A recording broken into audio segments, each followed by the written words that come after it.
Good morning, everybody, and welcome here to episode 9 of the Hot Zone. And it's your favorite place to talk about everything going on in the Apex Legends competitive scene. My name is Y4SO, your host, as always, joined by my co-host Zephyr, and a special guest joining us here on the show today. It's our good friend Dia, back once again for all of us to take our lumps about our preseason predictions. Gentlemen, good morning. Zephyr, we'll start with you. How you doing, my man? Happy Thursday, buddy. Happy Thursday. It's been busy, guys. This week has been exceptionally busy for me. And I'm very excited to kind of it's like we've passed the hump day and now we're on like the down slope hill reference, and it's like everything's kind of resolving. It's nice to be back at the hot zone. Shout out landscapes everywhere. shout out hills. What about Chat you? loves you, by the way. Yeah, so I just want to. Damn. We have to. Yeah. Yeso's one of the sexiest motherfuckers. Damn, calm down. Sheesh. Sheesh. Also, weird way to spell Dia. Agreed, Lennox. It's I with agree. a 4 at the end. I It's with a 4. Agree. Oh, yeah. Dia, how are you, buddy? Welcome back to the show. I thank you. I'm doing pretty well. As you guys can tell from my setup, I don't know how we do this, but every time that I'm on the podcast, I'm just in California. Yeah. So- Notably so not at my place. Notably not. Yeah, here, I not hanging out with unfortunately. me. Continues okay. to avoid me. IRL. one day. But then I don't even know how we do the box model, because you'd have a box, and then we would have to be in the Dia same box. would just sit in my lap, and it would just be Yeso and Dia Oh, on our lower third. I would be just little. It would be adorable. It would Yeah. be adorable. I've been doing well. It's been good. I've been hanging out with family and setting Cool. myself up for the next year. So just like figuring out what equipment I need, what a good schedule is, and yeah, I think things are looking good. I will say, yeah, so having not remembered what I predicted at the start of this season, Okay. I think I probably nailed it. You think you probably nailed it. Yeah. Okay. Because I don't remember looking at the standings at the end of the season and going, "Ooh, that's crazy." So I'm pretty sure I nailed it. I will say, I've looked at them all because I set them up all last night for the stream. We all generally did pretty good. Like Okay. I think we all passed. But I did the best. Some of us had some really good predictions. Some of us had a really rough one or two. But we'll get into it. So, I mean, let's be clear. Furia finished, first loser, outside Yeah, of it's the still teams close. going. So the Furia predictions are not as bad as they could have been when you look at how they started the split. So, things to be said there. But first thing we are going to do on the show, folks, today, a lot of things to talk about. We're going to hit on some news on the custom lobbies and more. A little bit of some stat stuff later. But the thing we wanted to start this podcast off with is going back over our predictions from the start of the split. Last time we had Dia on the show before the start of Split 1. And we wanted to look back at our predictions and see how they hold up compared to how the split ended up here. So we'll start in EMEA, of course. We'll start with Group A, and I'll bring this up for all of you folks at home.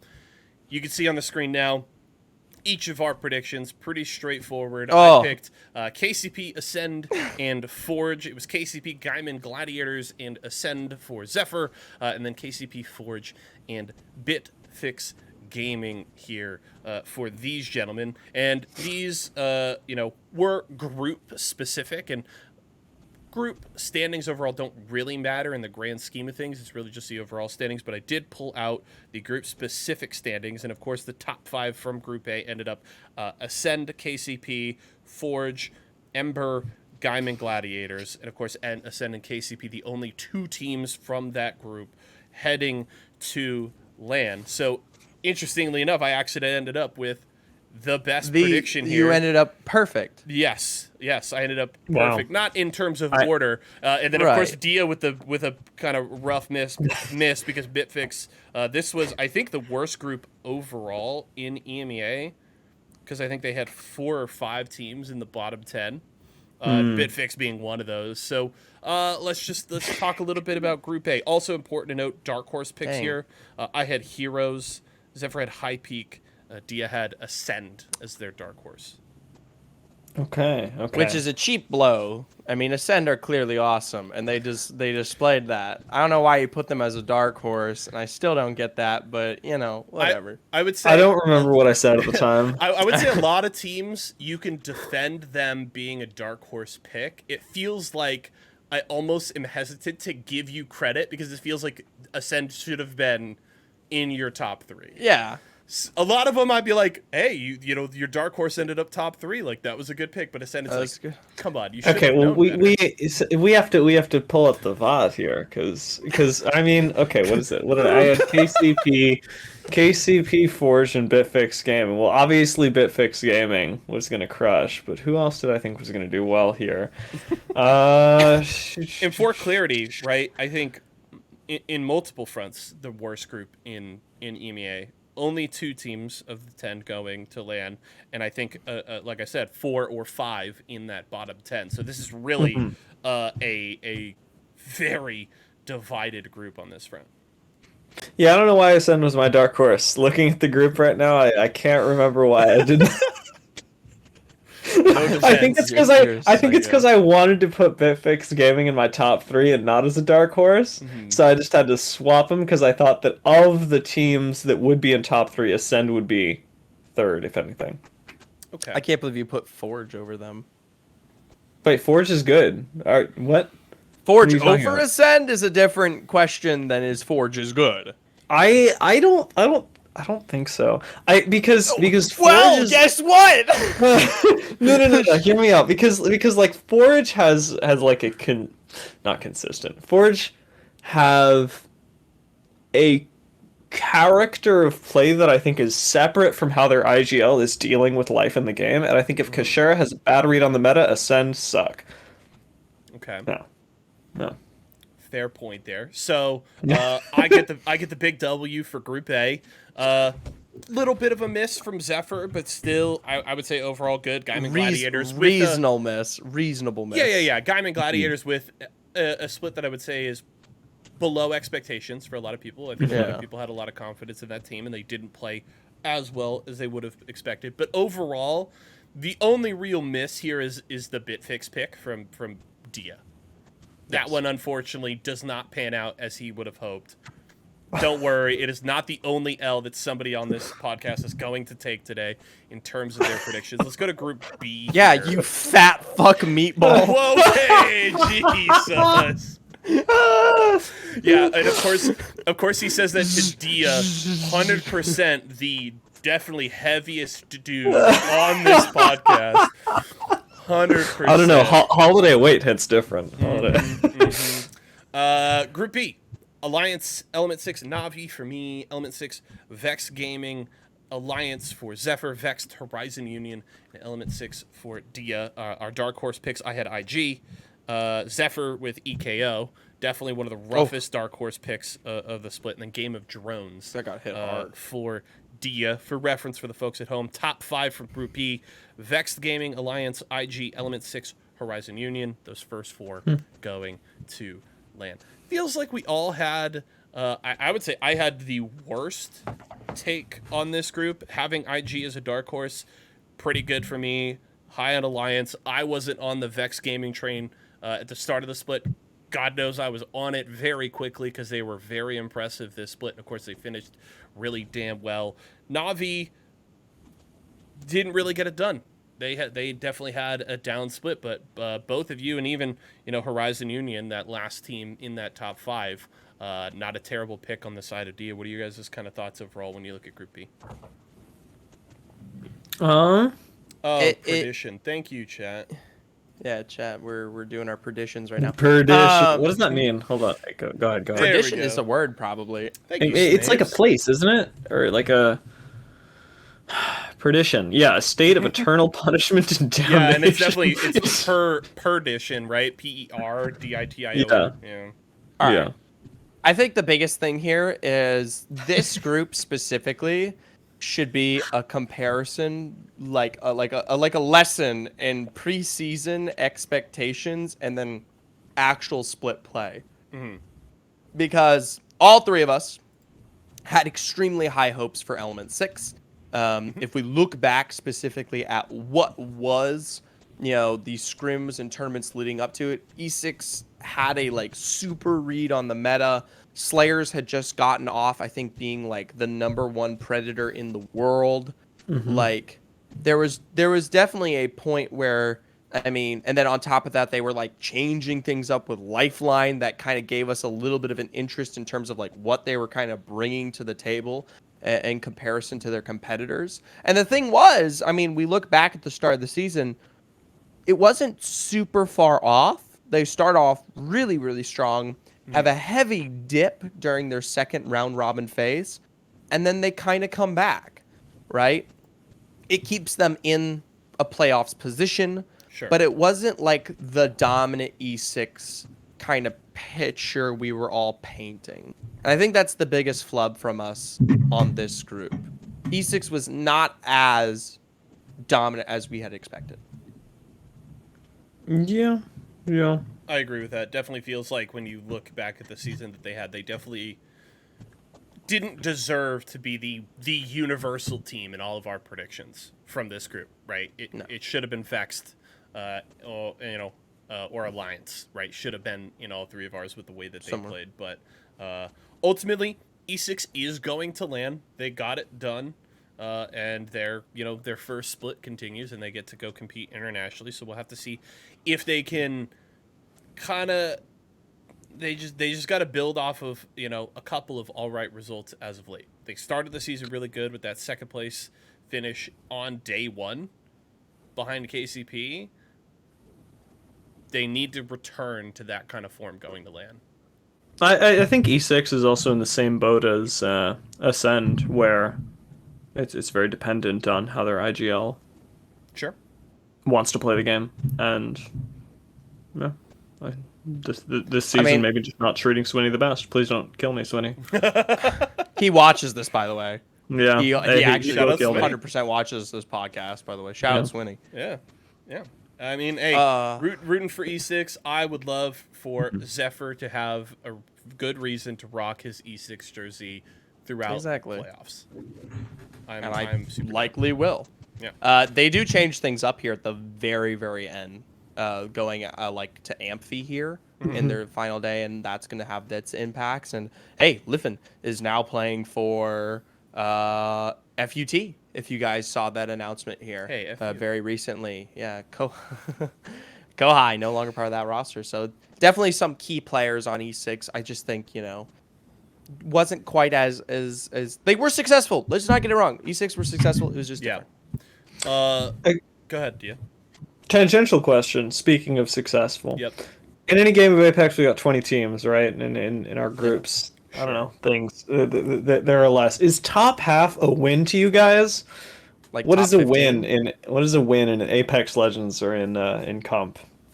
I mean, what do you mean by win here? Like, I know you obviously don't mean first, but yeah, I don't mean first, but like if you get second every game for 6 games, you won. That's a good fucking day. Yeah, well, exactly. But you never won a game, right? Or if you finish in second place for 4 tournaments in a row, you also never won. And so, what is winning to you guys? I think we can agree that top 5 is a win. Is top 10 a win? I personally believe if you're top 15 in an ALGS split, it was a good season. If you're top 5 and above, you are the dominant competitor in your region. Mm-hmm. I think that question very much depends on the what's the time frame, right? Are we talking is top 10 a win in a singular game? No. Is top 10 a win overall on a day? Maybe. It's okay. Qualifiers potentially it would be a win, Yeah, right. Is it top 10 on LAN? That's a W. Yeah, that's top 10 at good. champs is huge. Mm-hmm. So the context certainly depends, but I definitely would say more often than not, I'm definitely going to narrow that a little bit. It's going to be like top 6, top 8 is really where you kind of want to focus in, and those are the teams that really got it done in a majority of those contexts. So let's go to the final group in EMEA, and quite possibly the biggest singular misses of our predictions across both regions. I had Scars, FUT, and Fire Beavers. Fire Beavers, Major Pushers, and Le Site de France for Zephyr, and then Scars, VZD, and High Society for Dia. Important to note, dark horses for us, High Society for me, Scars/VZD for Zephyr.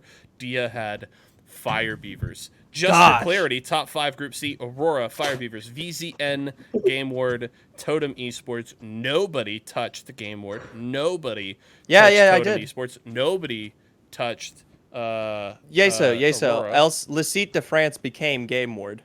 Oh, that's right. Sorry. There's too many teams to keep track of. Major Pushers became Aurora. Le Site de France became Game Ward. I'm the fucking GOAT. Yeah, you are GOAT. We rest in peace. There's too many teams for me to keep track of across these regions. Yes, you are correct. I forgot about that. The shows I know you, Mia. Big W's for Zephyr. Huge L's for Dia and I. Scars. Biggest like, shit their pants split of any team probably in competitive Apex Legends this year. They did not get it done. Fire Beavers, though, feeling pretty good about that one, of course, because they won the regional. Zephyr, would you like your little victory lap? Anything to say? Go for it. I was more shocked that Fire Beavers didn't perform to the point where we're talking not only about they won their finals, but they also won the split. That actually was Aurora, which I put in second. I think Fire Beavers had a rough start, and obviously that had its impacts. I'm very surprised that my Game Ward prediction came true even in a slight fashion for this group. Yep. But it just shows I'm the fucking GOAT. And then even my VZD/VZN Dark Horse made its way through. And what I said about Scars even came true. I put them as Dark Horse because, if they find their... because it works, but if they don't, they're just gonna shit the bed. It all came true. This is why, if it's Emiya, you listen to me. Sure. All right, go ahead. You guys can discuss your failures. Dia, get in there. Yeah. I mean, I'm pretty happy with VZD. High Society, fair. I think that they could have done better, even seeing the group as it is now. But I'm not too upset about it. I do feel really bad about Scars. That was unfortunate. And VZD would have done better if they stayed VZD, even though they're still are good. They still did damn well for a preseason qualifier team. They would have done better. They're fucking they're in the schmicks. Yeah, definitely took the big L on Scars, and I will say credit to Zephyr because Zephyr was pretty aggressive. Like, he gave them the kind of token Dark Horse pick, but Zephyr was definitely in our conversations off stream around these picks. Zephyr was definitely not high on Scars, and if memory serves, he was very much how do you and Dia both have Scars that high? Yeah. Because I think Dia, I think both you and I were both pretty adamantly no, Scars is our first place pick in this group. They're not just top 3. We think they're the best in this group. And Zephyr was y'all are fucking high, and he was right. A big miss on Scars. Hopefully, I don't know. I guess I can hope that they figure things out and can come back for next split and get something done. Not holding my breath. Not holding my breath on that front because they were roster changes are necessary for Scars right now, in my opinion. I'm trying to figure out when we made these predictions relative to Scars being Scars had been decided already. Okay. Scars was fully announced to be Hiraka, Jerovic, and Taishin at this point. Because this was before the split started. Oh, that's right. That's right. The week of the start of the split, if I remember correctly. Yeah. So. I mean, honestly, just on paper, I still am surprised that they did as poorly as they did. You know what I'm saying? Yarka and Taishin on a roster. I think we had some good stuff. All right. There. Is it time to take our lumps in a region that I don't know? Yes. Let's go to North America. Why don't we? Let's talk Group A from North America. I had NRG, Dark Zero, and Complexity. Zephyr with the NRG, Team Liquid, of course, now Xset and Dark Zero pick. NRG, Dark Zero, TL for Dia. Dark Horse picks here for clarity. I had TL, Zephyr had G2, and Dia had CLG. Top 5 from Group A at the end of the split. Xset, Energy, Dark Zero, the 3 going to land. Then Complexity and MPS. So 2 of the Dark Horses finish outside of the top 5. Of course, Complexity just outside of playoffs in North America. And I definitely, I definitely deserve, and I've already admitted it on the show multiple times that I missed on the TL exit prediction. I was very clear that I was not high on them going into the split, and they were pretty clearly, other than TSM, the best team in North America. It really isn't much of a conversation there. And they're going to be, I'm hoping they're really going to be good on LAN. I really want to see this Liquid team deliver on the play that they've had throughout this split in North America. Honestly, these predictions were not bad at all. No. I don't think. I think the Dark Horses may have been the one oh, that wasn't as great, but we were all pretty much right on the money. I think if we look back, once again, this is a situation where with E6 we had a much more dominant thought process for some of these teams. NRG being the oh, they're about to fucking go ham. And True. It was kind of one of those moments that we were all just they're that good. They're going to finish first. They're going to be great. I'm going to put them in my top 5 on my weekly review for 3 weeks straight and get flamed on Reddit. Just completely. But they still did well, but they didn't do that well. Even though we kind of still got it right. I want to make that clear. We did get that wrong. Dia. NRG did well. For our audio only listeners, Dia getting real cozy with his mic. Yeah. I am God. vindictive, but I think that this one, of all the teams that I had in my predictions, Dark Zero made me sweat the most. Yes. And definitely Zephyr were not as good as I made expected. everyone sweat, dude. Yeah, Zephyr and I were talking about this a little bit before the show, but even now, the fact that they made top 10, still I think you could swap out, and still have a similar caliber of lobby that you're gonna have at LAN. I don't think they're in a bad spot. This was their first split here. I'm sure we're going through a lot of things, not just in lobbies but in life. Ultimately, Dark Zero still very spooky. And based on their performance this split,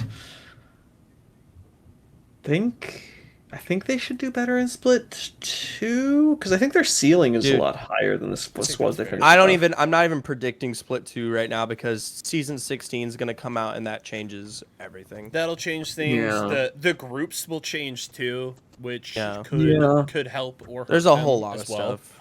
So yeah, there's a lot of changes that come through that'll affect what we see from Dark Zero in the next split. But I don't think it's unreasonable to say that of course they have a lot of room for improvement based on the way that they played this split. And I don't think it's crazy to be yep, I think that, a lot of the adjustments for the team coming to North America, playing in these higher level lobbies more consistently could have affected their play a little bit, and you could see an improvement from them. I don't think that's outside of the realm of possibility, but there's still some things that need to be kind of sorted out before we get there that may change what we see from them in split 2. But I'm looking forward to it. I think it's going to be an interesting story to follow on that front. But let's jump to Group B. My picks: TSM, Atlanta Premier, and Furia. Zephyr with Furia, TSM, Atlanta Premier as well. Esports Arena, TSM, and Atlanta Premier for Furia. The Dark Horse picks here for us. Me and Zephyr both had ESA. And Dia with the season pick top 5 from Group B. TSM, ESA, HEC, of course, formerly Atlanta Premier, Furia, and Season. This is a group pretty much nobody missed on. Of course, Furia ends up being the odd man out with that first team not making it to LAN, which hits Zephyr and I there, but we both had the ESA Dark Horse pick. It feels like everybody had a pretty good finger on the pulse here, and even Season being that one team to get that last team inside of the top 5, and it feels like Dia, with a little bit of the omniscience, not putting any stock in Furia going into the split, and they do miss out on playoffs. That makes me feel good. I'm not gonna lie. I mean, I love the lads on Furia, and Furia. and I mean, all the best to them. But I'm glad to see that paying off, and in the teams that I picked being the ones that I thought were going to have a more methodical approach to the game. Yeah. I'm also, I think in retrospect, pretty happy with the SZN Dark Horse pick, because I sure would have liked to put them higher. But I think over the course of the season, I mean, they demonstrated multiple times that they had these crazy high ceilings and then like nothing for 4 games. And I'm really curious about that roster, because someone's got to change if they want to make a big splash. You know? Right? Like, who's that new third gonna be for that team with them parting ways with Kenny? Another team that we're curious about a new third for will be, and we'll talk about them a little bit more later, but FaZe. They did play with Naughty. Naughty. Last night, They played with Naughty. How did they win? No, that was the guard. How'd they do? FaZe was Average. Mm-hmm. Yeah, they Okay. didn't do They changed landing spots too, right? They're down beast now. Yeah, Down Beast Yes. and shit. Chrono. Yeah, No. go to Chrono's Twitter. Chrono announced it yesterday. Chrono announced it on his Twitter. Yeah. I can't remember off the top of my head. But overall, Thermal station. Thank it you, felt Chad. like we had our finger on the pulse here, and I think it worked out. Nobody was on the C9 train. That was a good pick.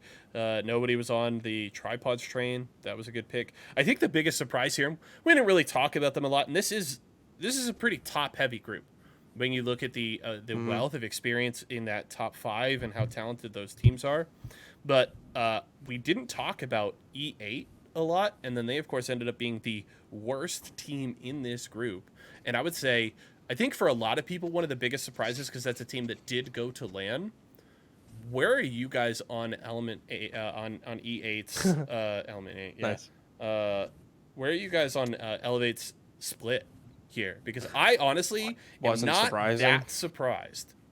I mean, I didn't think that they were going to be top 3. I thought they might break into top 5 at the start of the split, but I don't know what's going on. I haven't talked to the players about it. I haven't I having not spoken to them and not having inside information, just listening to their comms in the last couple of weeks.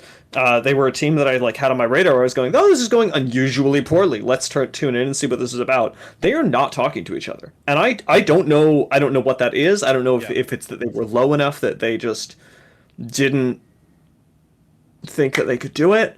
I don't know if they're having interpersonal problems, but E8's comms are, as of the last couple weeks of the split, some of the worst comms in Apex right now.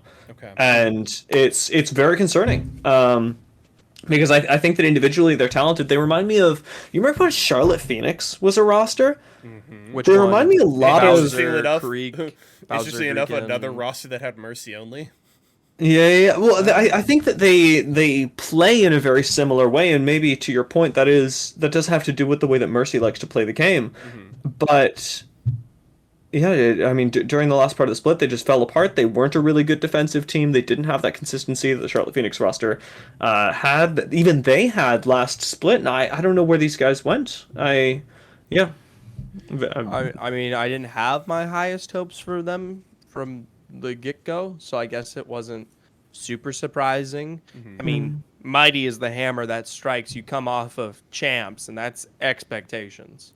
Yeah. Right? I mean, that's a team that still to this day is heavily debated due to the format of last chance qualifiers. Got in, strike of midnight, managed to kind of come out to champs and have a chance to go to champs. And the results afterwards have been kind of where we all were at, I guess. Yeah, I definitely wouldn't have had them this low. Yeah. I would have looked at Elevate and been like, okay, this is a team that's probably fighting to avoid relegation, probably battling for that 20th to 23rd neighborhood. Yeah. But they just didn't get it done.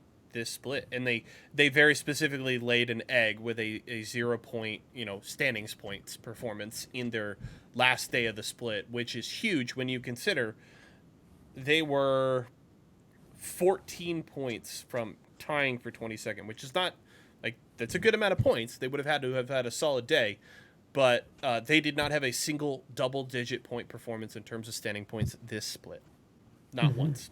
So Elevate's got to figure things out. Of course, they did end up parting ways with Mercy only. They've still got Presley and Golden as of now, and we'll have to see who do they bring in, what can they do in qualifiers for Split 2, and do they give themselves another a chance for redemption in Split 2? And we'll have to find out. See. Did you have something you wanted to add, Zephyr? No. I'm just starting to take a look at this next group and how badly I did. Yeah, let's talk Group C. I had Optic, gosh. the Guard, 100 Thieves, Zephyr with Space Station, Optic, and FaZe Clan, Dia with the Guard, Optic, and Luminosity. Dark Horse picks, I had Luminosity, Zephyr had the Guard, Dia with First Attempt. So we all missed on the Optic front. They finished 13th overall, 10 points out of a playoff spot. Of course, a team that really had an up and down split and didn't perform to expectations, but we all had some really good picks here. 100 Thieves actually ended up finishing strong for me. The Guard pick from both Dia and I worked out really well because they were one of the most consistent teams this split. Top 3. Yeah, SSG, a great pick here from Zephyr because, of course, top 5 from Group C. The Guard, LG, 100 Thieves, SSG, and Optic does end up in 5th, but I would still say that's a miss from all of us because they were nowhere near as good as we expected. No. But the FaZe Clan pick, definitely a rough one here for Zephyr. They do finish 6th in the group. An understandable selection at the start of the split, though. Yeah. I mean, objectively speaking, I think we're underselling how badly I flubbed this one because, I mean, outside of kind of handing a nice bone over to the Guard on my Dark Horse pick. Yeah. I mean, I miss all 3 of the top 3. At least with, I think, every single other prediction thus far, I was able to grasp at least 1 or 2 of the teams, sometimes even 3, within that top 3 range. This group, I didn't get a single one. Not a single pick within the top 3 existed within my initial predictions here. That is fair. Not to say like Space Station or Optic just did horribly. I mean, you make mention that they literally finish 4th and 5th respectively, only a handful of points behind. Space Station even on their way to playoffs here, right? But still, very, very different discussion, especially when we look up towards, especially Luminosity and the Guard, who had a very good season.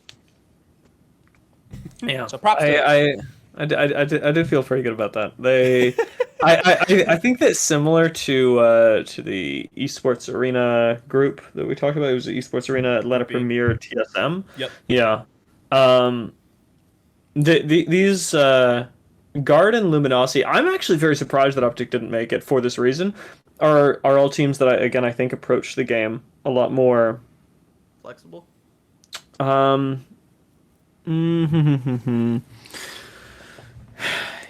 What is the word I'm looking for? In a very methodical. That was the word that I used then. In a very methodical way. Yeah. And even looking at Optic when compared to SZN, who I think that they, in terms of standings, are relatively comparable, at least within their group. Sure. I'm not looking at Optic and going something really needs to change. I think it's just time for them because they still, especially towards the end of the season, didn't look absolutely terrible. It wasn't the Optic that we expected, but I think they'll be fine. And I'm really, really happy with the Guard. I expected Luminosity to do well just the start of the season. The Guard, obviously, we all know I'm very much a fan of the Guard. Zephyr makes fun of me for it all the time, but I was happy with the way that it turned out for them, especially against other groups and the top teams from those groups. Their zone play actually, I mean, has taken a massive leap up since we saw them in last split, and they were going to finish near the top of their group. I didn't know whether they were going to finish near the top of the overall leaderboards, and oh my god, like it was not even close. The Guard were really fucking good this split. They had a couple of off days, but two single day wins under their belt. They showed up with a solid showing in the regional final. I think maybe rightfully so, people were going, oh, Rambo's big performance, did that have more to do with him or more to do with the teammates he was playing with Nasky and Dell at Champs? And I think that Rambo has rightfully proven that he deserves his roses from his performance at Champs and what he has done with the Guard this split. I mean, I think he finished as the top slayer in North America at the end of this split. So Rambo is truly a top talent in competitive Apex Legends, and people need to watch the fuck out for this team on LAN. And if I can add to that, I mean, Rambo is incredible, and like you said, absolutely top talent. One of my favorite things about the Guard this split is that I don't feel like he's carrying them. Like I think that he's doing really well, but Arcane and Keon are absolutely pulling weight, and not just that, making plays on their own. Rambo, especially last split, would have a couple of moments where he would have a play in mind, and he would sort of get split from the rest of the team because they weren't quite on the same page. And it wasn't terrible.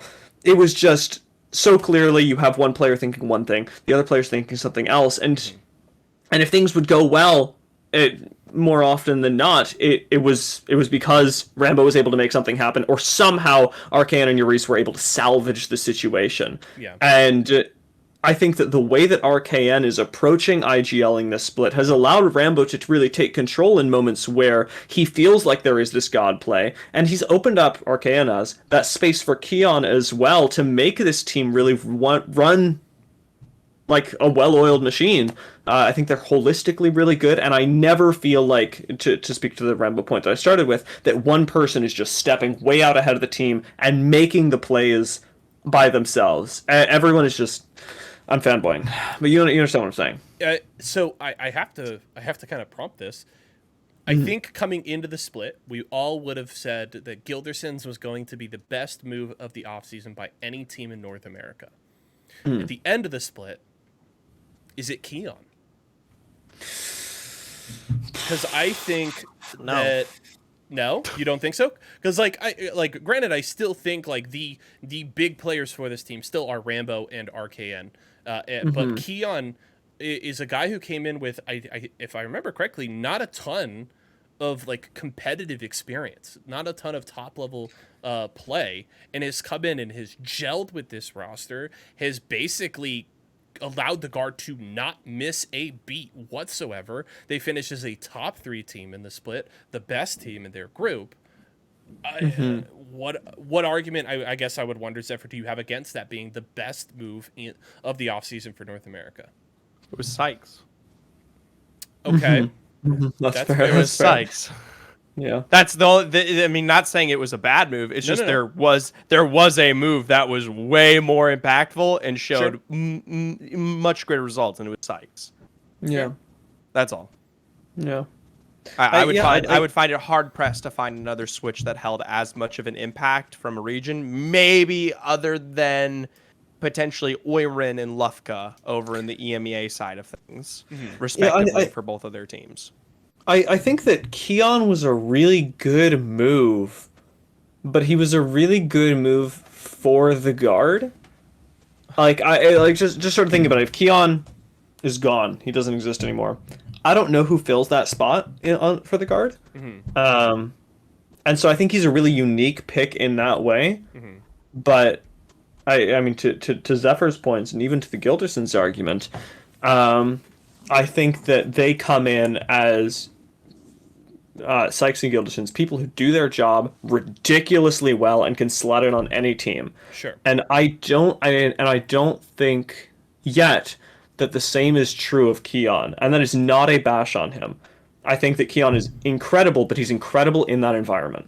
I mean, I would say that I think Zephyr makes a good point about Sykes. I don't know that necessarily, like, I'm not arguing that Keon is the best player to have been picked up during the offseason. I think that's kind of a different argument there. And I do think you make a right point there, right? Where like a Sykes or a Gildersons can maybe flourish in more rosters, and Keon found the right team in the right spot for him. But I do think Zephyr makes a great point that the Sykes might be pretty definitively that best move, because big part of X's success. And I will say, I think, not to diminish how important Keon was to what the guard did, but really was kind of filling a role and just allowing to be that guy that gels with what they're kind of already doing there and allows just Rambo and Arcane to keep going.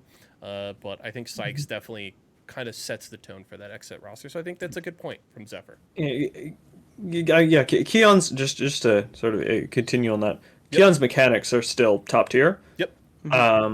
But what makes him the best for the guard is who he is as a person, and not his abilities, if that makes sense. Okay. I think will you could admit like one thing on it. I do think that you can throw, I think, like, in terms of expectations of putting someone on a roster and then the results that they garnered, I think Keon had the most explosive success as a new third in comparison to my opinions looking at Sykes or, say, Gildersons. They both had histories. They both had backgrounds where it made me feel very confident that they were going to rock up just as confidently. Obviously, they have a wealth of experience that kind of gave way to that. It was definitely a situation where Keon kind of had to ante up as this new third going along RKN and Rambo, and he did that. And I think that should be praised in itself, and especially as we make our way through LAN and we see how things go with playoffs. If the guard does exceptionally well there, I think it's definitely, at that point, even more of a incredible. Yeah, I want to make a sports reference, and I can't because I don't watch sports. Oh, but then what reference are you going to make? That's an oxymoron. It'd be like if I was putting together a show, and I cast Benedict Cumberbatch. Benedict Cumberbatch is like the Gildersons of the Sykes, you know. He's like just ridiculously good at his job, and everybody knows it. Okay. And that's comparing it with somebody like I'll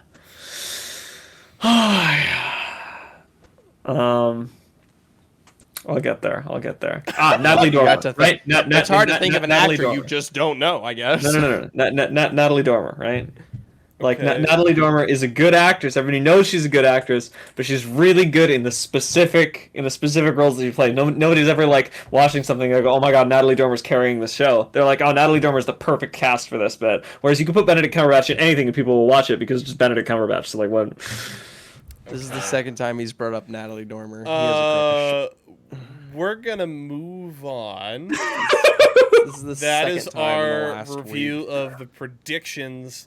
I think I would have said that Zephyr won, but his kind of like big win and big L kind of even out. They cancel out, I would say. So I feel like overall, I think we all were were pretty spot on. close, and I think we all had pretty good predictions generally. So, you know, everybody feel free, pat yourselves on the back. Of course, we'll do, you know, prior to Split 2, we'll probably have Dia on again. We'll do predictions once again, and we'll talk through it all. But And I'll be in my house this time. yes, Let's make it bigger. Let's get Tom. We'll Let's be get the Tom home and center. Gia at the same time. That is let's- doable. Let's do we can do that. Let's do a 4P. It's quiz time, folks. We're gonna play a little game here with some of the team stats from this split in EMEA and North America. I have got 10 questions, and You guys in chat, you play too. yes, you play too. I'm going to be posing some questions to Zephyr and Dia here. They're going to be giving me their answers. Feel free to give me your own. There are 10 questions, so drop your answers in chat. Keep score. No cheating off of the Apex Legends Wikipedia. That is not allowed. We're going to start with EMEA here. And we're just going to run through it, gents. So I hope you study up. These are, again, all team-centric stats. This is not multiple choice. I'm going to give you a stat. You're going to tell me which team it's about, okay? Do we just answer it? Yeah, feel free. Okay. Feel free. Y'all can and y'all could give the same answer. It's totally acceptable. Okay. All right. I'm sweating. This team won, and this is a pretty easy one to start. This team won 9 games overall this split, 18 top 3 finishes in a total of 43 games. Ascend. Dia? Liquid. No, This for is EMEA. EMEA first. EMEA. Oh, okay. I didn't realize. Sorry. Can you reread me the question? This team won 9 games this split, had 18 top 3 finishes in 43 games in EMEA.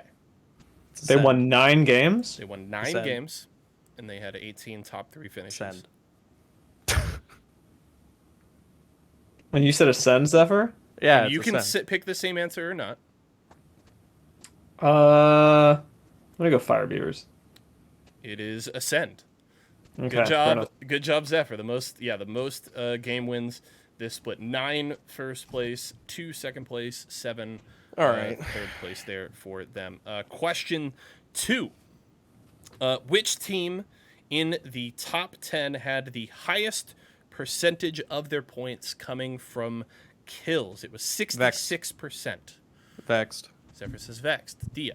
Yeah, I think it's Vex. It is Vex Vexed. Gaming. They were, to be clear, the only team with 200 plus kills in EMEA Yep. this split with 211. They just- Tyler Just with the killed most everyone. kills in the region. It was not even close. Yeah, Vex crushed it. This team is the only team in the top 10 this split in EMEA that finished with essentially a 50-50 split between placement and kill points. Alliance. So sorry, they're the only team in the top 10 that finished with a 50-50 split? Essentially, it is not a perfect 50-50, but it is essentially the only one that would mathematically play out to a 50-50. Okay. Zephyr said Alliance. I don't think it's Alliance.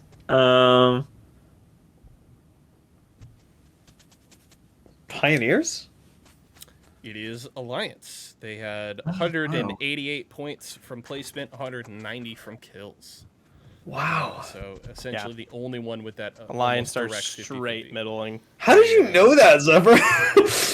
I might spend. I didn't know we were doing this today, but I spend an inordinate amount of time looking at stats occasionally. Wow. So I don't definitely memorize these things, but I definitely kind of remember pieces of some of this stuff. Okay. So we already talked about the team that had the highest percentage of their points from kills. Which team had the highest percentage of their points in the top 10 coming from placement points at 55%? From in EMEA as a whole? EMEA in the top 10. In the top 10, Oh, top 10. which top 10 team had the highest percentage of their points coming from placement points? And it was 55%. I want to say Element 6, I'm but it gonna- might be I'm gonna- KCP. Oh, wow. Okay, I'm just going to go IG. I think it's E6. It is IG.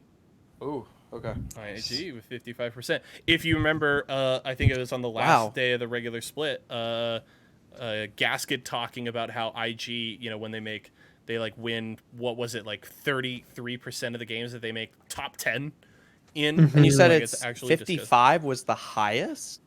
Yes, the highest. In top 10? In top 10, right? It gets Okay. higher when you get Okay. outside of top 10. Horizon Union had 62%, LFO. Okay. LFO with forever. 61. Yeah. But in the top 10, that was the highest. Makes sense. Last one here for EMA. By the way, it's 3 points Zephyr, 2 points for Dia. This team only had 3 finishes inside of the top 3 for their games this split. All 3 of those top 3 finishes were wins. What team was that? Anyone What? in EMEA? In Anyone in EMEA, EMEA? one team in the top 10 only finished top Okay. 3 in 3 games, the entire split, and all 3 of them were wins. What team is that?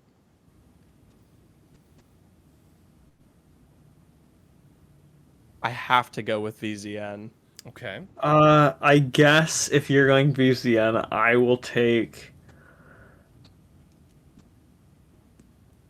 Game Word. Yeah. Game Ward or VZN? Dia got it. It was Game Ward. Okay. Yeah. 3 top 3 finishes, all 3 of them wins. That's it for the entire split. Dude, that is crazy. That's 40. And there that's are top 43 games of 10. play. Yeah. Does trivia give no one else anxiety? No.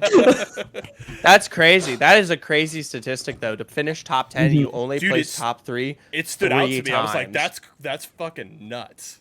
Yeah. That's bomb. 56 games that you played. 43. They 42. played 6. Well, no, they played With the- 7 games in the finals. So Yeah. 43. Oh, yeah. Okay, yeah, I see it now. 43. Yep. 43 games. Wow, that is crazy. 3 top 3 finishes in 43 games, all of them wins, and they made playoffs. That's, I mean, I get it. that's crazy. That's crazy. Okay. Let's go North America. You guys are tied at 3. right. We're dead even. 0 for 0. Let's We're get it dead started. even I am with 5 questions to go. Terrible at Dia, I need you to take a deep breath here. All right, give it to me. This team had 24 top 5 finishes in 41 games this split in North America. Okay. This team had 24 top 5 finishes in 41 games this split. I will go with the guard. I'll go with X set. It is the guard. Dia is okay. correct. All right.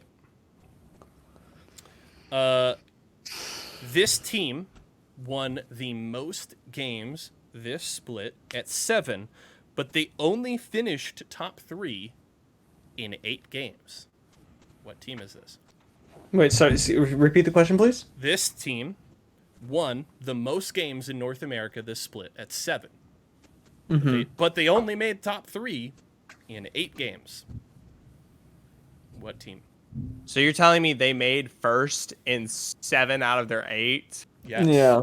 Their, Yeah. only, Top their 3? only other top 3 finish was a 3rd place finish. What team?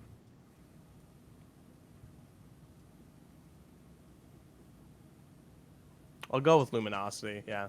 Okay. I'll go with Zephyr? TSM. TSM? You're both wrong. It was NRG. NRG Ah, won the most yeah. games this split, and it That was makes 7 sense. of the 8 top 3 finishes that they had. That makes sense. That makes sense. Yeah. Okay. All right, we talked about Vexed in EMEA as the only team with 200 plus kills this split. Which team in North America was the only team to achieve the 200 kill mark or better? For clarity, they had 29 more kills than 2nd place. They had 29 more. Okay. TSM. Dia? I'm gonna go with Exet. It is TSM. TSM Okay. had 201 kills overall, 29 more than 2nd place. Esports Arena. Oh wow. Wow, Esports Arena in 2nd place. I did not expect that. All right. This is a tougher question. I need 2 teams here. These 2 teams tied for the most top 3 finishes in games this split with 13 apiece. I need 2 teams here. TSM and Exet. Tied for the most appearances in the top 3. Yes. I will go with.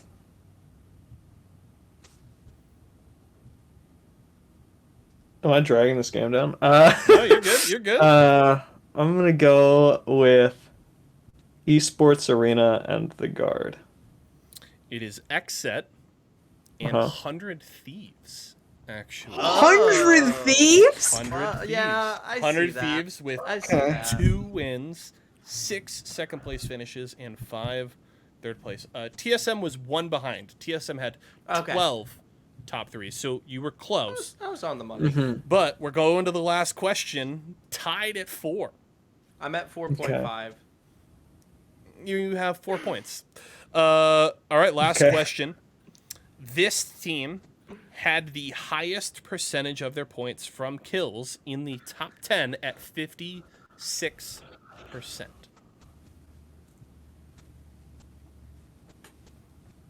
Highest percentage of their points from kills. Correct. 56% in the top 10. I'm gonna go with not them. And not them. And not them. Zephyr stumped on this one. I'm gonna go with I'll go esports arena. Okay. Base Station Gaming. Zephyr takes the W. It is Esports Arena at 56%. TSM just behind them at 55%. Well done, gentlemen. Zephyr pretty is an good. amazing. Zephyr is an amazing caster / genius. He's just a stats head like me, I think. A little bit. God. I do spend occasional. Props to Luca, by the way, for all the stats on Wikipedia and all those folks over there for helping out. Yes, shout out. I love just like getting to dig through this last night because I thought about it last week after we did our episode. Zephyr, I was like, this would be really fun. Oh my God, I'm so sorry. Wait, this is gonna help us out on our next discussion, I think. What is that? Luca sent me something spicy this morning. Check this out. Let's go! We love that. Are you sending it in the Discord? Yep, it's in the Discord. This is the official a user page. This is the official full regional layout of stats going into LAN. Ooh. So this is all the teams going to LAN and how their stats compare? I think this is literally the statistics of every single region, not just the LANs. There is a LAN team comparison tab. Yes. There's a LAN team comparison tab. That's awesome. But this that is really cool. Every single team across all regions for this split. That is I didn't know that. Shout out to Wikipedia. We are we use shout out to their Luca site a lot. Shout out to Luca. I got 10 out of 10 get goated. Luca, are you cheating off of your own site? Luca's the one who writes honestly, the stats, of course. You know, totally understandable if Luca's like, I've input all these stats, I remember them. Yeah. I doubt that. I think he just has Wikipedia perpetually open. Right. But yeah, check out that fun stats, thing. I'll let you cheat, Luca. That's fine. That's very cool. I look forward to. I'm definitely going to be digging more into that as we get. No, but I guarantee I've stared at it for 40 plus hours. Totally fair. Totally fair. Awesome. I look forward to digging into that more as we get ready for LAN. Let's talk.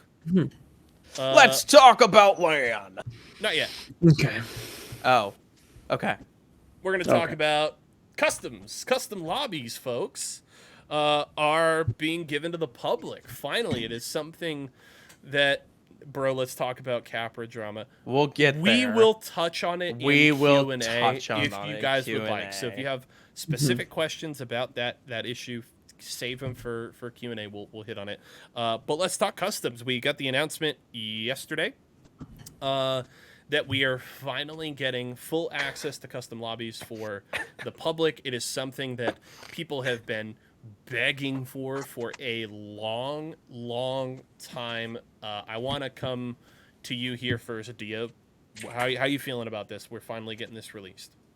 I think it's good. I'm not as interested in it as a player. Like sure, I'd love to jump into it. We gotta do it with you both. You know that'll be fun. But I am really invested in it because, as I talk about a medium amount of the time, my start in casting, and most of ours actually, was League of Legends. Yep. And League of Legends has open customs, and it's done a lot for the grassroots scene in tournaments. And as somebody who, Zephyr, you and I were talking about this again before the show, about the caliber of competition that we get in challenger circuits and the way that it impacts Pro League, I want more people to get more competitive experience on a regular basis, and opening up custom lobbies to be able to have people try new things, do more scrims, run more small tournaments easier is only a good thing for the scene. So I'm really excited about that, just because Apex as an esport is going to take a big step forward off of just availability to create these things. It's very simple. You start at the foundational aspect of giving just even the most simple and nuanced individuals the option to do this, and everything else explodes as a result.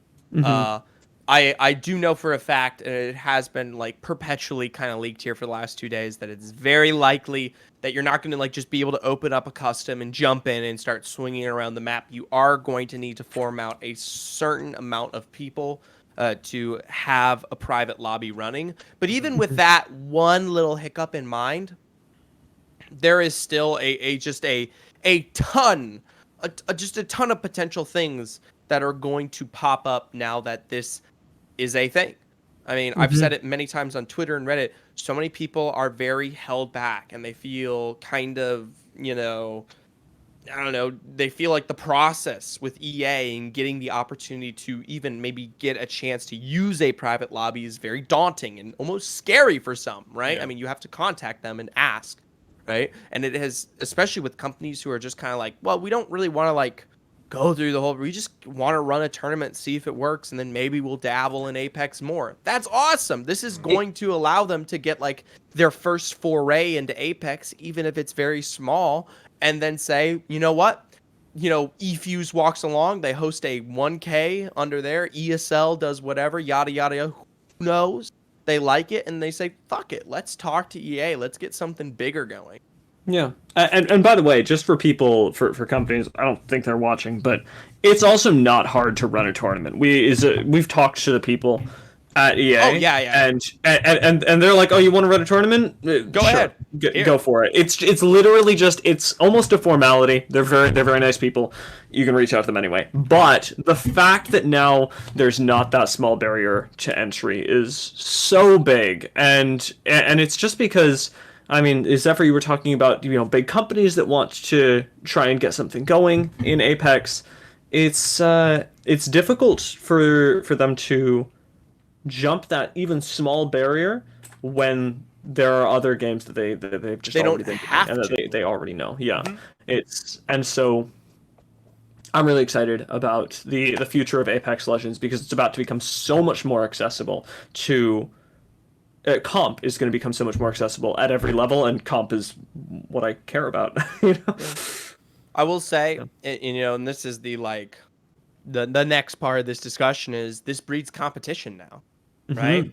There was the small barrier to entry in a lot of things is, you know, was like just getting the opportunity to either be close enough to someone, interact with someone with custom codes, have the ability to already have them. So many people now have the opportunity to have these custom codes, and if they have the numbers, the willpower, the way, they're going to be able to form their own anything, right? And for all of the players in Apex over the last 2 to 3 years who have been utilizing customs and kind of having kind of dominant factors within the scene, that is no longer the case.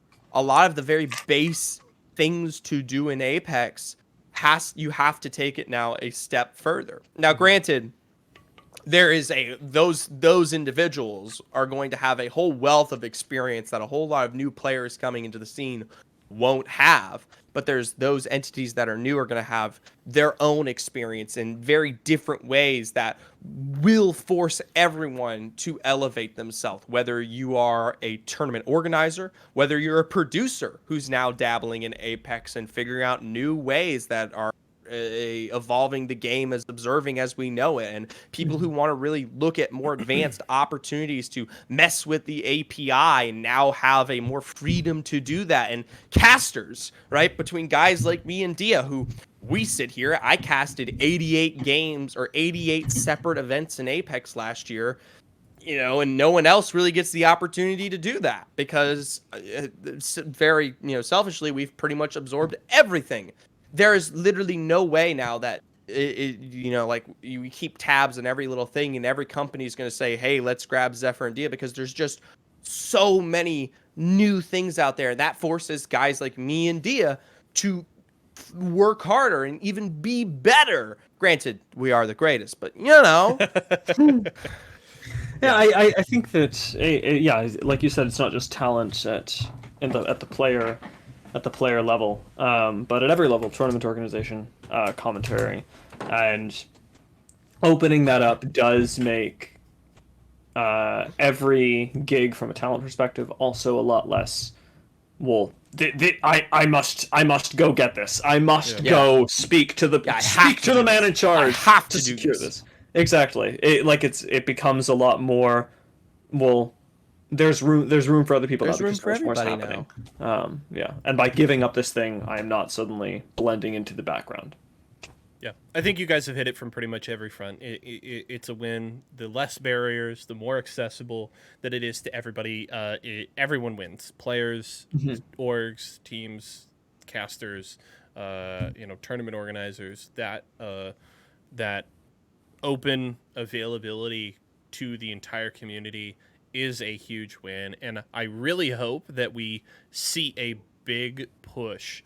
More players getting into competitive, more people doing tournaments, scrims happening on a more consistent basis because of this, because it feels there are just less and less excuses now with these being available to everybody. So I'm right there with you. I'm excited. I would still say it's taken a little longer than it probably should have. Granted, given my experience with custom lobbies, I imagine they probably weren't releasing this yet because they were looking to continue to work out some of the bugs that do happen. And I hope that I hope that the fact that custom lobbies are now being given to the public, I hope that this is a signal that they have hopefully for the most part ironed out the kinks with custom lobbies, because we've had plenty of Series E days that just get bodied by customs not working after a new patch. And hopefully this is a sign that, hey, we feel like we've worked these things out. We're ready to give it to everybody because we feel like they aren't going to get, bodied by a new patch the way that they used to. And if so, wonderful. I'm very happy about that. That is, again, just another win for everybody across the board. And I look forward to seeing what everybody does with it. I think it's awesome. What was my last thought on it? I don't know. You tell me. Think I had it, and then you said, I don't know. I'm just very excited. Oh, I will say, there's gonna be a ton of people who are like, "Oh my god, I can't run customs with 2 people." And I just want to say this because I think it's never really stated, and it isn't exactly obvious either. There is a very large difference between running an Apex lobby and the size and magnitude that exists with some of these maps on the back end compared to, I would say, a lot of other games. Like League, for example. League is literally the size of in less than of, say, arenas in Apex, right? I mean, it is, and especially if you look at the actual technical work that goes behind it, it is very, very minimal. League is praised for its optimization, right? Apex isn't that. Apex is, I mean, sad to say it, it is very unoptimized. And the fact that we have as little customs as we do definitely comes from the fact that it is going to be harder to manage, maintain, and run all of that at once. So when the droves of people come out here, when the FAQ gets released and it says you need to have at least 30 people or 20 people to run a lobby, I'm not going to be upset because I get the capacity that Apex requires. And is it the best situation? Could we see better optimization? Sure. And I hope that they take steps in the future to do that. But for right now, I think this is still like a 95-5 split win, right? And I want to add to that the people who made this possible at EA didn't have to do it. They did not. There is absolute, like... We know why they had to. From a bottom line perspective, opening more custom lobbies doesn't make EA more money. It's work in idea. the people's ability to impact the esports. Oh, sorry. Am I still You're here? good. You're good. You cut out. You cut out for that. a couple of seconds, but I think you're back. Yeah, sorry. So what I was saying is that they didn't have to do this. Yeah. And EA, their bottom line doesn't suddenly take a jump because now everybody can run customs. This is something that the people at EA and Respawn have put in the work to give to the community. And that, while it may impact things later, nobody's going to be suddenly buying more heirlooms because they have access to customs now. And this is really an investment from EA and Respawn, even if it is at this small level, in the longevity of Apex as an esport. That's really, really heartening, especially from people in the community who otherwise have been questioning whether that was going to happen. Sure. Yeah, it's just amazing. For yourself. Meanwhile, so Snaves is like, I'm buying all. I'm of buying the like heirlooms all now. the heirlooms now. Yeah. All right. I think that kind of covers it from the custom lobby perspective. Let's talk a little bit about playoffs. I don't know that we want to do like a full deep dive on Split 1 playoffs here, but feel free to jump in as you see fit. But All right. we're getting close to playoffs. We're less than a month away from it kicking off, right at the start of February out in London. We also do have groups announced. Yes, we do. For playoffs. So we'll just I'll run through that for the folks at home really fast here. Group A, Aurora, Xset, Moist, Enter Force 36, Godfire, Leave No Witness, Pulverex, 100 Thieves, VZN, and Game Ward. Group B, TSM, Northeption, NorCal Esports, Dua United Esports, Fire Beavers, Alliance, Flora Esports, Oxygen Esports, Space Station Gaming, and FC Destroy. Group C is Fnatic, Ascend, The Guard, Kick, Boogie Borders, ExoClan, NRG, Pioneers, Ganbare Otoson, and GHS Professional. And then Group D is Iron Blood Gaming, Team Singularity, Vexed Gaming, Crazy Raccoon, ESA, Luminosity, Invictus, Fun 123, Element 6, and Dark Zero. That is where we stand going into groups for the Split 1 playoffs. Gentlemen, just first blush thought, looking at groups, getting ready for playoffs, where do you guys kind of stand? Dia, go ahead. I want to propose a group activity. Okay. A group, as in the three of us, group activity? Yes. Okay. Yes. I wanted to do top 3 from each group, but now I realize that it could be really fun if we all just pick one team from each group, and that's how we make our top 3. How's it sound? You want to do that right now? I mean, yeah, like All right. in general. All right, let's do it. I'm game. Yeah. I'm gonna start write with these Group A. down. Okay. Playoff. If any of you say any EMEA teams, fuck you. That's my job. Well, I don't. Okay. I don't think we have to each pick a different team. Come on. No, you don't. Maybe, I guess. I mean, you don't have to, but you do want to round out the top 3. You know what I'm saying, Guys, So- I can't wait to pick Aurora, TSM, Fnatic, and Iron Blood Gaming. Absolutely. All right. Zephyr, what do you want to start us off in Group A? Oh shit. So Defend what your is pick, by the way. what is the rule though? Like, is this Pick a team. is What do you think is this gonna be the in top team 3? that I think is finishing Maybe like the your top of their lock group? to get out of the group. Into like Yeah, win. I imagine it's into winners bracket, right? Because it'll go. Yeah. It'll be like Finals. I would say gets into finals is the big thing here. Yeah. Sure. Honestly. Pick a team from each group that you think will make finals. Yeah, That's who- great. Well, then I have to say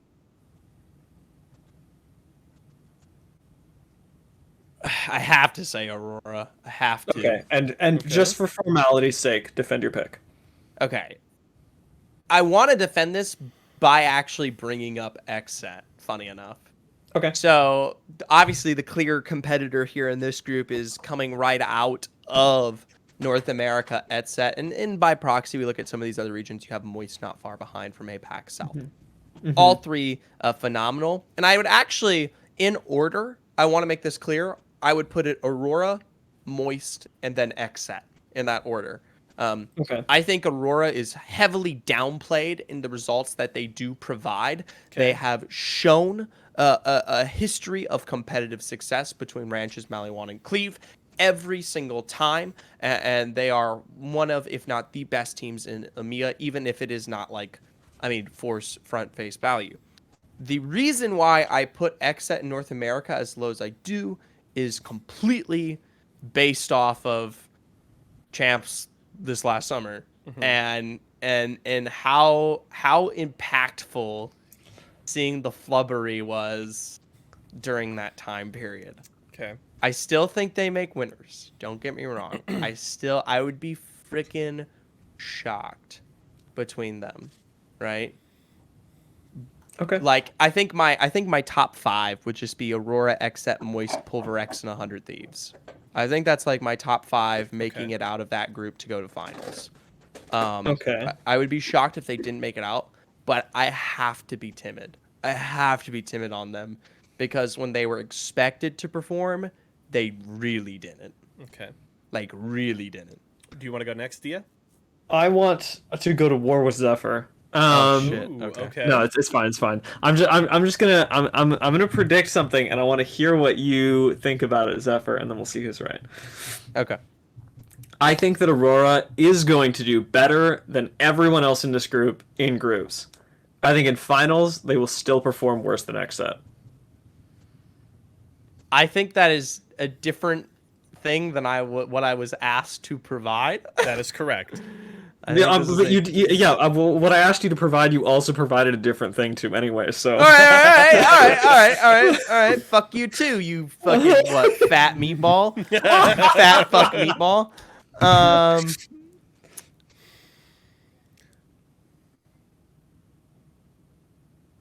I agree with you. All right. I think Aurora will be more dominant in Group A than XSET and anyone else here. But when it comes to finals, I don't think Aurora is going to walk any further than what XSET are capable of, or Pulverex, or even Moist.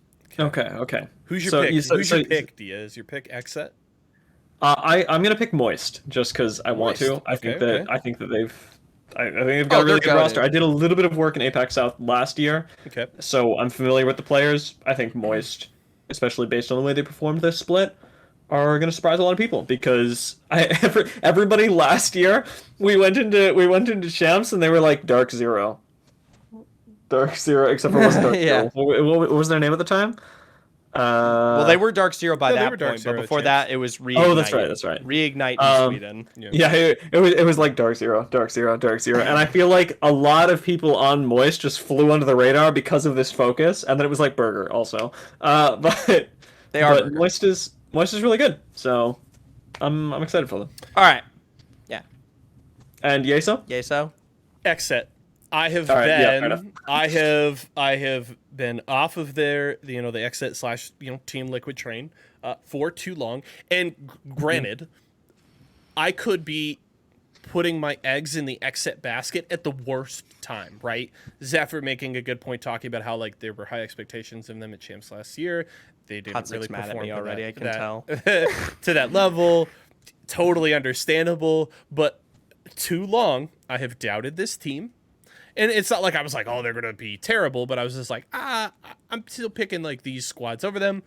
No more. I think Aurora's going to be great. I think they make finals. Moist, I think is going to be great, is going to make finals. And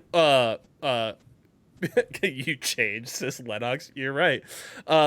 Moist is probably the team that I look at that probably does the best come finals. If I'm looking at the team that I'm thinking will do the best at that stage of the tournament, it's them. But I'm taking XSET here. I got to do it. I'm sorry, Lennox. I let you down.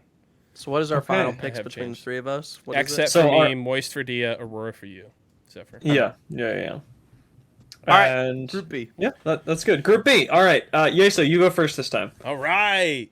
This time, it's TSM. You don't have to. It's TSM. It's TSM. Look, I think I really am excited about Fire Beavers and Alliance at this tournament, as well as Oxygen. I really want to see Oxygen make some big moves and get some shit done on land.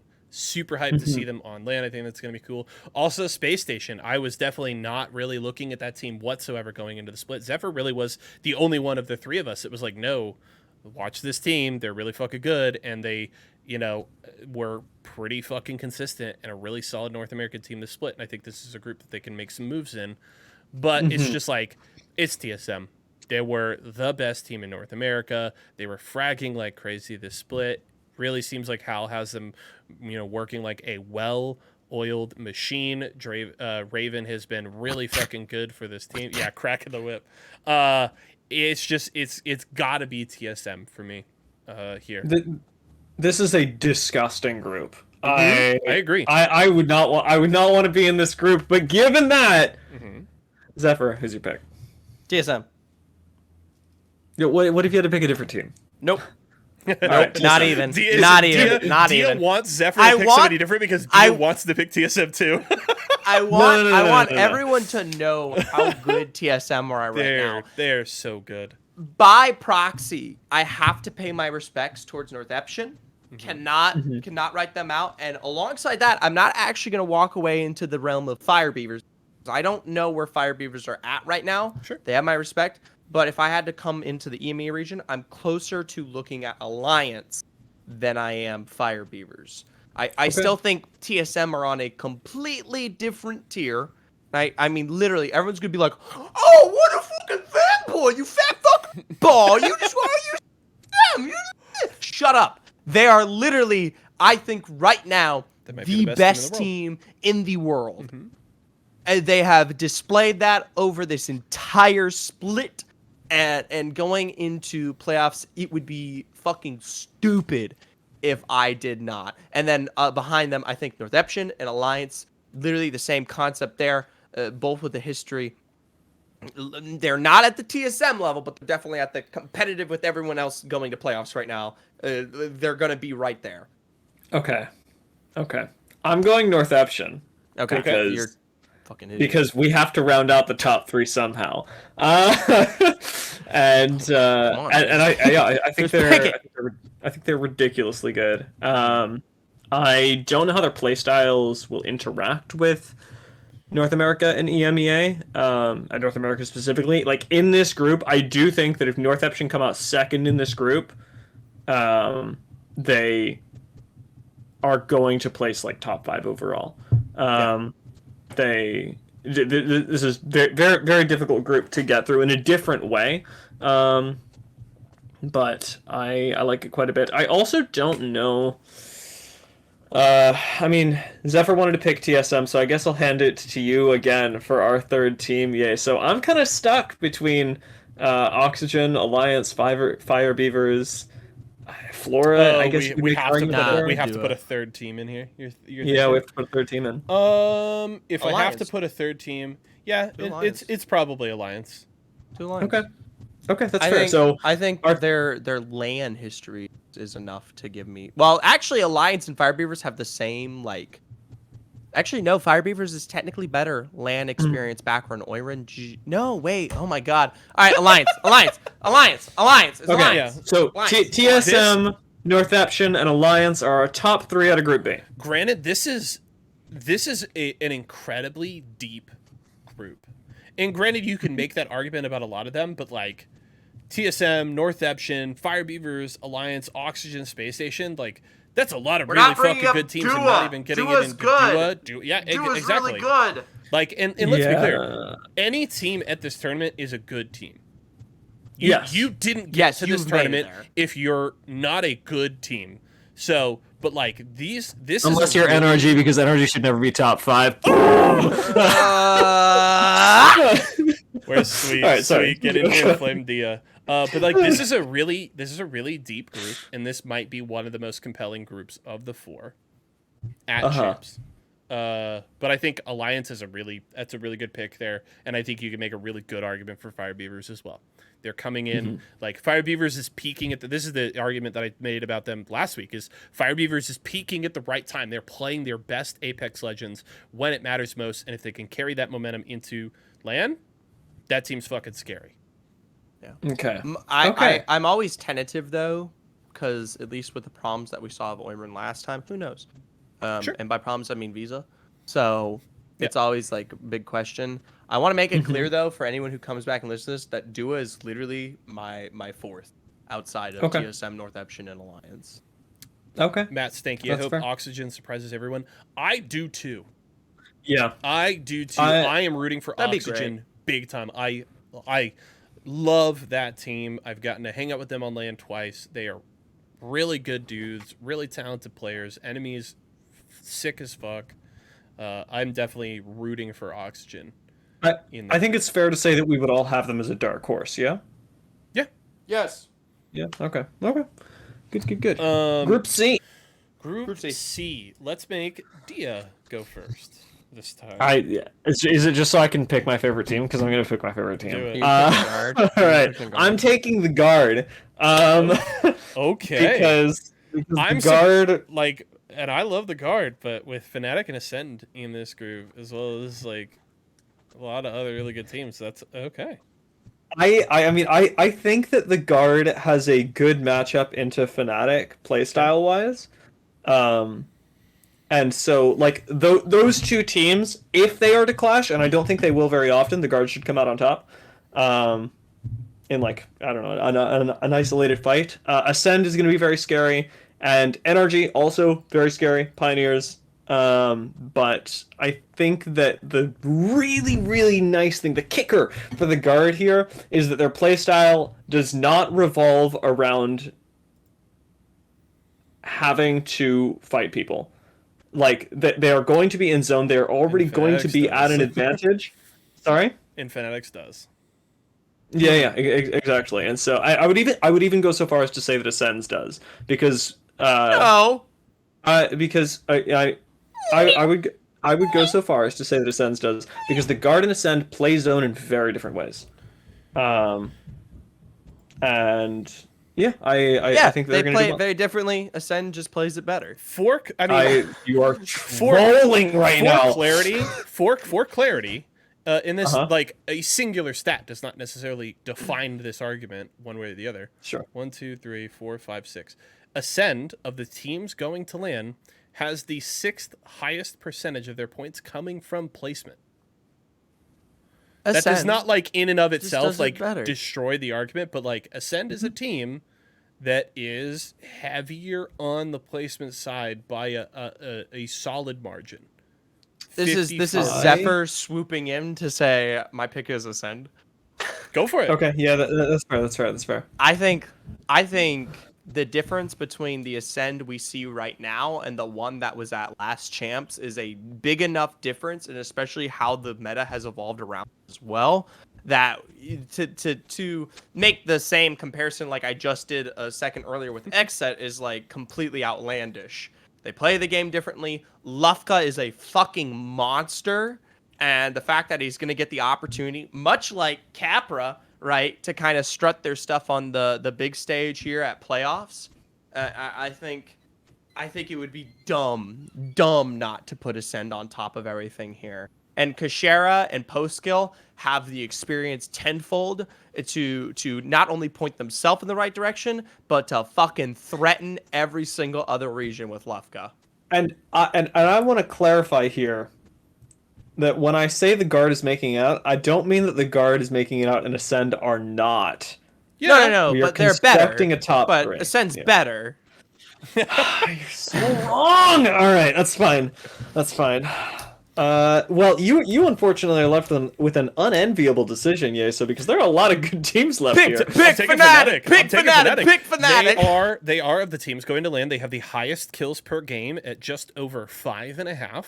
They have the second most game wins of any team going to LAN, with 8 behind the 9 of Ascend. And I feel like before going into international events last year, I was not as high as I should have been on APAC, North or South. But especially like, and we've talked about like the Japanese teams and fan bases in like a number of different contexts. Japan and Apex Legends is a fucking phenomenon, and I am really looking for these teams to make a statement on LAN, and I think Fnatic has an opportunity to do it. Again, as we've already stated, right?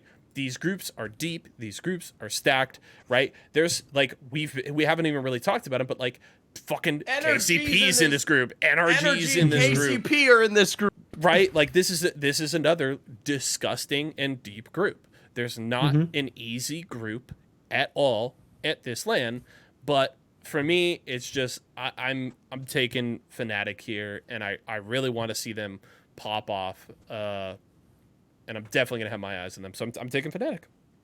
Okay. I don't even feel like I was in a tough position because I think you can't miss picking any of those 3 teams. I think, with all due respect, I think the guard is the hardest to defend, which like sounds crazy because we've sung their praises a bunch today. We've sung their praises all split long. But when you look at like the experience and the talent level on some of these other teams, you look at the Guard, you're like, damn, is this the team that's the odd man out? But I love that you went for it, and I hope they make things happen. I want Rambo to be like, yep, I am the international play god. My fanboy blinders on. I'm ready. The Guard, they're winning it all. I'm ready. Group D. I love it. I'm Group here for D. it. Let's just make Zephyr go first because fuck him. Yeah. Okay. Vexed will make it out of the group. They will make it to finals, and they'll kick ass. But Crazy Raccoon tops this one. Okay. I personally think Iron Blood Gaming is like right there for me. Well, and it's almost stupid. But I look at the history behind Crazy Raccoon, Parka, and Raz, and then I make the comparison of the region that they are in and the competition that they've had to have gone up against here to get to this point. And that's currently where I'm at. I'm going to leave someone picking Iron Blood Gaming for themselves if they want to get that chicken sandwich love in there. Okay. But I say Crazy Raccoon. Okay. I don't think Vexed bring up enough consistency in terms of a group play style that will put them above the rest. I think they have really good one-off games, and those one-off games are so explosive it makes everyone shit themselves, and that's why they're where they're at. And then Singularity, I think, is simply outclassed in terms of being at the disadvantage of being from South America, that I can't respectfully put them on top, even though they, yes, are very, very good. And at this point, it becomes a question of North versus South in the APAC regions, and I'm leaning towards Crazy Raccoon. I think IBG is very fucking good. Don't get me wrong, I really do, but I'll raccoon it up here. Dia. Okay. I don't like going second here. I don't like going second because Dark Zero's in this group. Oh. But it's not match point. It's not match point. It's not match point. Yeah. It's not match point. Don't pick Dark Zero. Finals, we all pick Dark Zero immediately. I just I'm like, well, that's the thing. Like, I wouldn't even do that right now. Like, if Dark Zero didn't have history, I wouldn't predict them. Honestly, I don't think Dark Zero makes finals. I'd be very surprised if they do. I don't think Dark Zero makes finals at this event. Guys, I just don't know. It's so difficult. We always because then like, even if Dark Zero's not in this group, you have to pick between Luminosity Gaming, Esports Arena, Invictus Gaming, like you said, Iron Blood Gaming, Element 6 are in there, Vexed, like, it's just so stressful. Yeah. And I'm gonna have to make a decision. And I think right now my decision is in between Esports Arena and Luminosity Gaming. Ooh, okay. And I think that I'm going to go with Luminosity. I think I'm going to go with Luminosity. Okay. I think that they will do decently in a similar way that the Guard should have. They've got a little bit more flexibility. And I think they rely a little bit less on winning fights than Esports Arena. And again, in a lobby with Crazy Raccoon and Vexed, I think that not relying on winning fights to get in a good position is going to be a boon for them. That's my take. I want to add this because Matt Stenke brings it up, and it is so true. And it's not even ironic. We are going to Vexed region, not like EMEA. We're turf Tyler Town for this event. Sure. So it's gonna be fucking rough nuts here. Sure. I want to make it clear also that I go Crazy Raccoon, IBG into Luminosity, then Vexed for my top. Okay. Why? So sorry. I do want to hear your pick here. So why are you so high on IBG? Because I think they're good, but really I think objectively speaking, if you look at how they play compared to the region as a whole in APAC South right now, fire.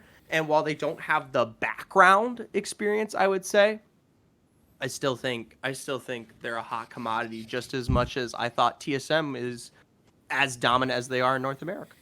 Right? You It's the think same concept for IBG is comparable to TSM? No, I'm saying their dominance within their region regional dominance, and Gotcha. their regional gap that they have formed is it closer when I start looking at like Moist? Yeah. Like there's not as much of a gap. IBG, but it would be dumb of me not to say that IBG has not had like the remarkable season that they have had. Okay. Okay. Sure. So I'm in the fun spot of like having to pick IBG. And I'm also not going to pick IBG here. But Yeah, with the caveat that like I think IBG is going to make finals. I've heard a lot of great things. I'm totally agreeing with basically everything Zephyr has to say there about IBG. But fuck it, I want to get spicy. Whoa, that's a cool follow. We're going Invictus, baby. Because guess who else is coming to their home turf? Noises Oh, and JMW, yeah, baby. And yeah. Invictus, one of the best teams in North America or EMEA at finishing games. This is a team that, like, when they get into that top 10, top 5, they are really fucking good at finishing and winning games. And they are coming to their home turf. I'm taking the one off the board. I love that you were considering ESA, Dia. Because I really want them to perform. My only question mark about ESA, and we might talk about it a little bit here, is I feel like ESA's entire tournament is going to go the way that Capra goes. If they start the tournament well and Capra is comfortable in playing well, I think they'll have a good tournament. If Capra doesn't start strong and his mental goes boom, I think this team falls apart. You know, I think it's funny that you say that because I view Capra and Luda in very similar ways, where they are good at the game. They're going to click their buttons and they're going to do good. And I never question, like when I go into a tournament, I never go, is Capra going to have a good day or is Luda going to have a good day? When I look at Esports Arena, I think it's really dependent on where Phony's at and how confident Phony is, because Capra and Luda are both very directable, and I think that they've got a lot of talent that doesn't really go places. I haven't seen them have huge off days, and so I think it's the hard part for me is this is Capra. This is a young kid on LAN. Same thing with Lufka. In the EU, right? This is like I hear what you're saying. It's a very different conversation when you're going on LAN as a young kid out of your country. You're going to be dealing with the time zone adjustments, playing against talent that you don't see very often. Like, it's a different conversation for an international LAN. Yeah. And I think that the team will go the way Capra goes. And this is not me saying, like, I think he's going to show up and shit his pants, but I think that is the question mark for me. And I want to rephrase, say, fuck, I work for the company, right? I'm wearing the goddamn hat. My chair has, like, I don't know if I can. Yeah. It says Esports Arena, like right there. Like, I would love for them to perform, but I'm going IG here. I'm going IG. I'm on the fucking hype train. I have a technical question. Go for it. How old is Capra? 16, I think.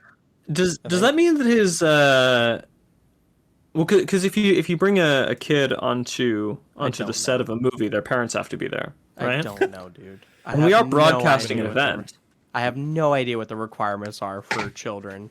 I'm just wondering if, like, in the booth, it's going to be Phony, Luda, Capra Dad. Kimchi doesn't get to be in the background. Capra's dad has to coach.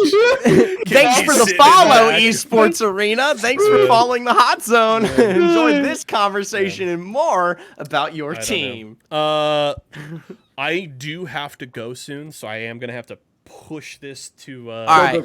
Q&A here at the end, so people feel free to drop your questions. We got your Q&As. Got about 10 to 15 minutes. Stanky asked if we picked the hardest group. Did we explicitly pick the hardest group? D. How are we defining hardest group? I don't know. If Zephyr says D, what do you say? I'm wondering how we're defining, like, why is it the hardest group for you, Zephyr? Is it because it has, like, you know, because three really fucking good teams that are being hard to beat, or it has the most talent? is the best teams, I think, across the 10 that are currently competing, and those who are competing to make their way out of this group and into the further winners brackets and by proxy finals is going to be very difficult. I characterize it by the fact that these 10 teams, no matter what, are always going to be in the same lobby together, and that is going to be difficult. The fact that they always will be matched up against each other. I think D is fucking nasty from all the regions. You have the best South American team. You have the best APAC South team. A fantastic Northern squad and then IG and Vex coming through from EMEA and Esports Arena Luminosity from NA. It is bloodly. It is deadly. It is going to be a shit show of who actually makes it out of Group D in the end, because it's going to be hard. Okay. Where are you at, Sure. Go ahead. I think that for a different reason, because everybody's going into groups anyway. It's just who goes into winners and who goes into losers. Mm-hmm. I think that Group C is going to be the biggest grind for these teams. Fnatic, Ascent, Guard, NRG, Pioneers. I do feel bad for other people that are in this group, but in terms of just the competition in between those 5, combined with the fact that they're going to be playing against other teams anyway, we're not just going to throw 10 teams in a lobby. I wouldn't want to have Group C in my game. Okay. I feel like there isn't. I don't know. We said it earlier. All these groups are deep. They're all really talented. They're all the best in the world. This event is good. I'm gonna go with B, and it's kind of the team the group we were digging into earlier, right? TSM and Northeption, disgusting. Zephyr was talking about how good Dua is. Fire Beavers and Alliance here. Oxygen and Space Station, really good. I think that D is like maybe on paper the easiest pick for that, and I think the point in chat, Matt Stanky making Dark Zero and E6 as the quote unquote weakest, as the weakest teams in this group it makes it really hard. Totally with you there, but I'm gonna go with B here. I think just like the high end of that group of like TSM, Northeption, Alliance, backed up by Dua, Fire Beavers, Oxygen, Space Station.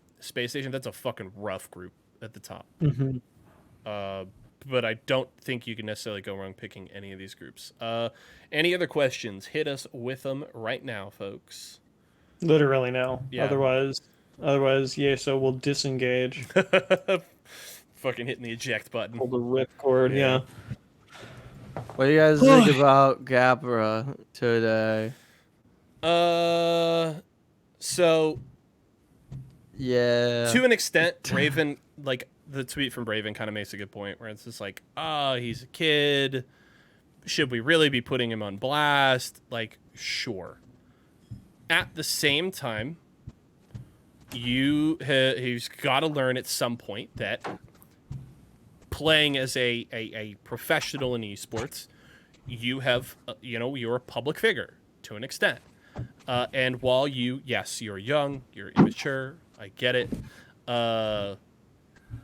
You've got to learn at some point that saying certain things is unacceptable, right? Dropping the R word. Not okay. And you should also know, because if you've been around the Apex community long enough, those DMs are always going to get out, guys. They are always coming out. Someone's going to get a screenshot of them. They're going to get out there. You should definitely not say the shit just because it's not okay and it's bad, but in the self-preservation, argument, don't say those kinds of things because you're going to get put on blast. So ultimately, I think Capra rightfully deserves to be criticized. And sure, it's going to suck for him that it's going to happen publicly on Twitter. But I'm definitely not as soft on this because it's just like, dude, you got to learn at some point. And like, you should know, like I knew at 16 years old that saying that word was unacceptable. And that was 12 years ago when it was more acceptable to say than it is today. Fat fuck meatball? Yeah, that's the part that I'm talking about. So like, so ultimately, like what he said is unacceptable. He needs to learn. And you have accepted being a public figure to an extent, being a professional Apex Legends player. Don't say that kind of shit. It's not okay. Yeah. Yeah. I don't know. I agree. He's no. I don't think anybody's gonna look at it and go, "You shouldn't have said that." But and nobody's definitely defending what he said. Yeah, but I also don't think that Twitter's the place to do it because he is a child. And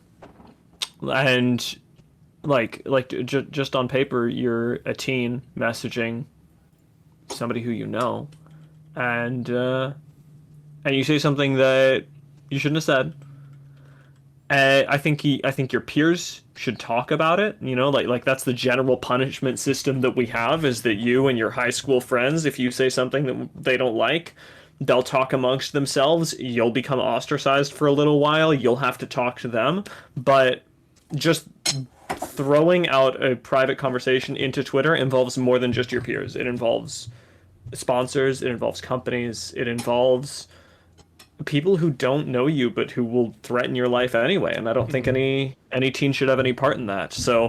I mean, bad move from Capra, obviously, but I think Raven's take is the take. It shouldn't be online.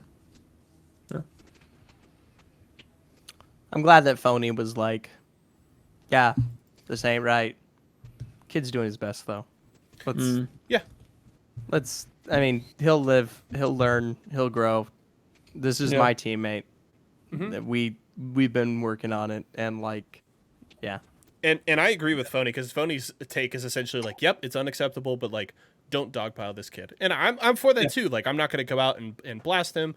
I think it's very straightforward. Like, it's unacceptable. You need to not talk about that. You need to be better and move on. And anybody who else has the same take, right there with you. And I think that's where we go. And I hope. I hope, because I think he should. I think Capra should come out and apologize for the language, and personally say like, "Hey, yep, it was unacceptable. I'm working on it. I appreciate the support from my teammates, and I understand why people find it unacceptable, and I'm going to try to be better, and then try to be better." That is all I have to say on this. Do we have other questions? Let's see. Last questions. Any last questions? Last questions. Follow me on Twitter and stuffs. I have a Discord. Follow Dia. Follow Y4SO. Follow for more episodes of the Hot Zone.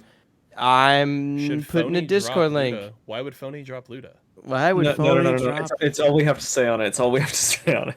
If that's a should Phony drop Luda, because theoretically Luda's the one that would have had to have leaked the screenshot. No. Who's casting Oversight tomorrow? Me. You and Tiffany. Nice. Come check it out. Definitely go check that out. Who's casting Finals? No clue right now, honestly. Did you guys have a Happy New Year? Zephyr, go first. Yeah, it was good. I got a new credit card. I had a good New Year. It was enjoyable. It is a new and it is a year. And I'm doing yoga this year. And I'm posting on Instagram more. Follow me on Instagram. I'm not going to tell you how to do that, but do it. Join my Discord. Yeah. That's all. Thank you both for having me on. Yeah. Watch out. Watch Twitter. Watch out on Twitter in these upcoming days from Zephyr. We're about to drop a fat fucking stinker. So enjoy. Is the Zephyr mixtape finally here? Dude, it is gonna rip ass. I was gonna say that's not a good thing. Zephyr's over here like, watch out, guys. I'm gonna shit my pants publicly on the internet. Oh yeah. You're gonna smell it for days. Just you wait. All right. Looks like we don't have any more questions. So thank you, everybody, for coming to hang out, and hope you enjoyed the show here today. Always a blast for us to put it on for you. As Zephyr already mentioned, follow him. Follow Dia. Dia, thank you again for coming on the show. Always appreciate your insight and your point of view, and we look forward to doing it again very, very soon. So make sure to follow Dia on Twitter and Instagram. What's your Instagram? Are you at esports_Dia? I'm gonna type it in the chat. I'm it. thinking about. Oh yeah. Okay. That's me. That's me on Instagram. Okay, I put It a picture is of my hair. HALERAFA. Error. Wait. That was an interesting R. So yeah, follow Dia on socials. Follow Zephyr. Follow me. Join my Discord. Yep. If you missed the episode live, you can see us on all of your favorite podcasting platforms as well as over on YouTube. All those links will be up on my Twitter, or if you can go check out the Competitive Apex subreddit. They always post the links for the shows, and big thank you to them as well as our friends at Liquipedia for continuing to do great things and support the show. Thank you so much, everybody. Happy New Year. Have a wonderful rest of your day, rest of your week, and we will see you on the next one.